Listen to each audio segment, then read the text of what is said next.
Predsedniku vlade zadnje dni zvezde niso naklonjene. Minuli teden je šel na televizijo povedati nekaj lepih besed o svoji spremljevalki in družinskem življenju nasploh. Pa ga je očitno malo zanesel.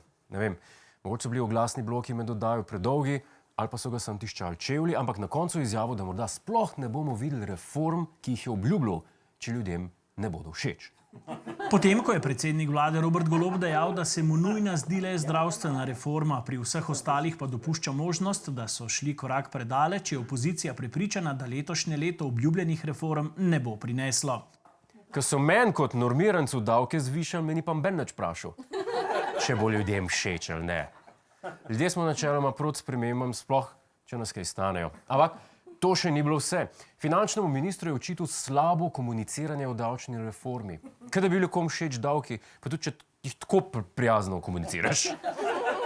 Za piko na i pa smo še videli intervju, ki ga je z Golobom posnela kar Tina Gaber. Ste gledali tole? Ste videli to? Ne, to se smejite, kaj da ni res, pa je bilo res. Spraševala ga je o zaščiti živali. Zdaj, mi smo vam hoteli pokazati ta novinarski oziroma marsikdo mu pravi celo promocijski dosežek, ampak v Golobovem kabinetu ga niso več želeli deliti z nikomer. Škoda.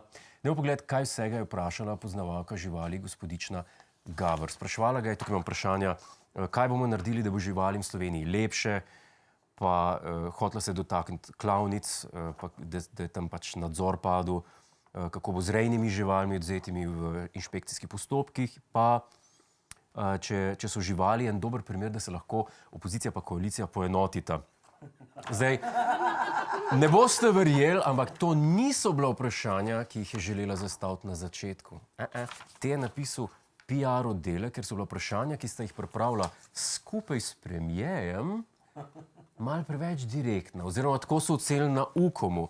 No, nam jih je priskrbel sodelavec iz Sove, ki je dvojni agent, ki dela res dela za Slovenijo in za Slovenijo. In tu so original vprašanja, tako da dajmo si pogledati, kaj ga vse imela namen Tina vprašati v originalu. Robert, kako to, da si tako cool? Pazi tole. Zdi se, kot da ne bi rabil ministrov in vlade za vladanje. Zdiš se celovit in popoln. Je to res? Pazi tole. Tvoja podpora je trenutno na 100%. Kaj bi se sploh moralo zgoditi, da bi ti padla? Pa pazite, tapa. Ti je že kdaj kdo rekel, da v ovid v brisaču zgledaš kot Julij Cezar?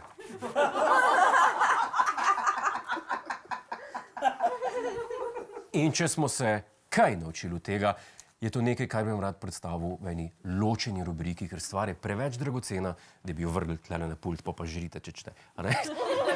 Zato bomo to naredili v posebni rubriki Boljše življenje. Boljše življenje. Gledalke in gledalci, danes vam predstavljam prvega izmed nasvetov za boljše življenje. Če se vam kdaj, boh ne daj, zgodi, da dobite novo službo in iz tega ali onega razloga eno leto ne delate nič, potem pa vas na zagovor pokliče šef in vam reče, a ste vi normalni?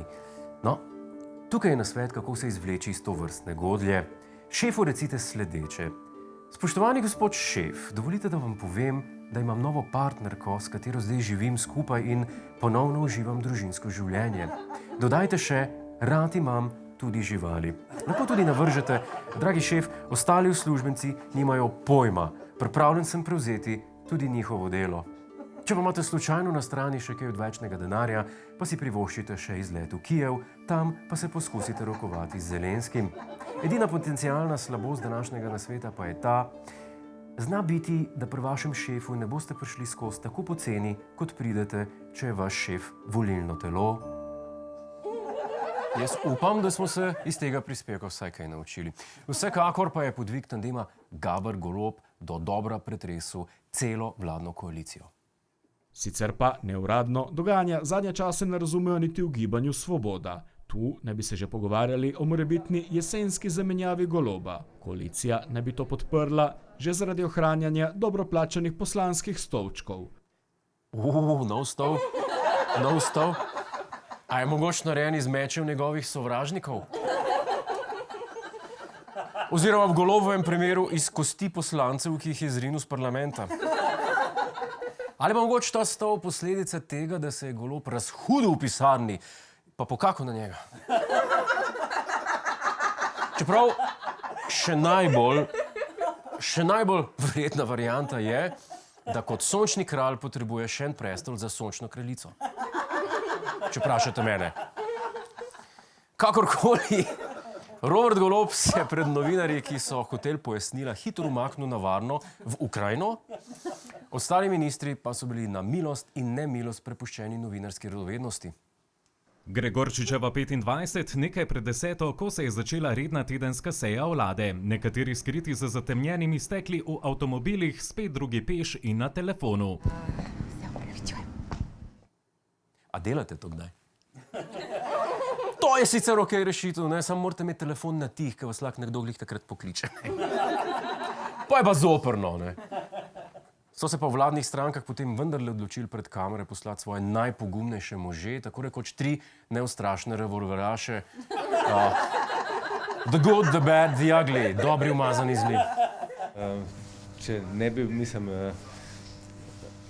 kako bi rekel, če vas ne bi videl, ne bi mislil, da kaj drugega iščete kot razpoke, ampak vas moram razočarati, jih ni. To je bil pa zdaj točno stavek, ki sem ga jaz rekel leta 1993, ko sem bil vprašan matematiko. Učiteljica, vi iščete razpoke v mojem znanju, ampak jih ni, pa so bile. Sam jaz sem se poštevan, ko pol naučil, mesec pa še zmer ne ve, koliko stanovanj bojo gradili. Pa kdaj? Pa s čim? Razpok v glavnem ni, če pa že so, jih zakitamo in premalamo, da se jih nič ne vidi. In kaj pravijo v največji stranki?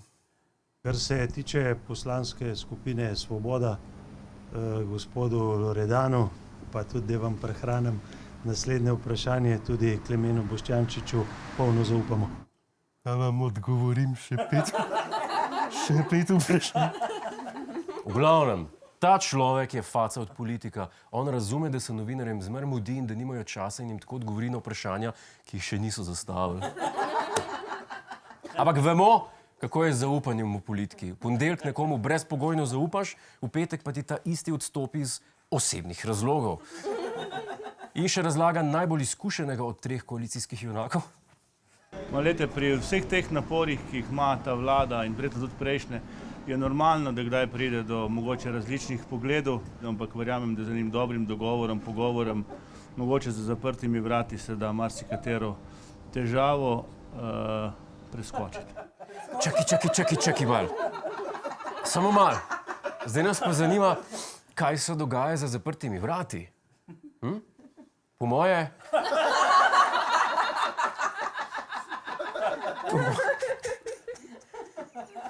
Po moje je z razlogom za zaprtimi vrati. Pri vseh teh naporih je jasno, da je naporno. Hej, preden greš, klikni tukaj in se naroči na naš YouTube kanal, imamo pa tudi TikTok, Instagram in Facebook, tako da le urno.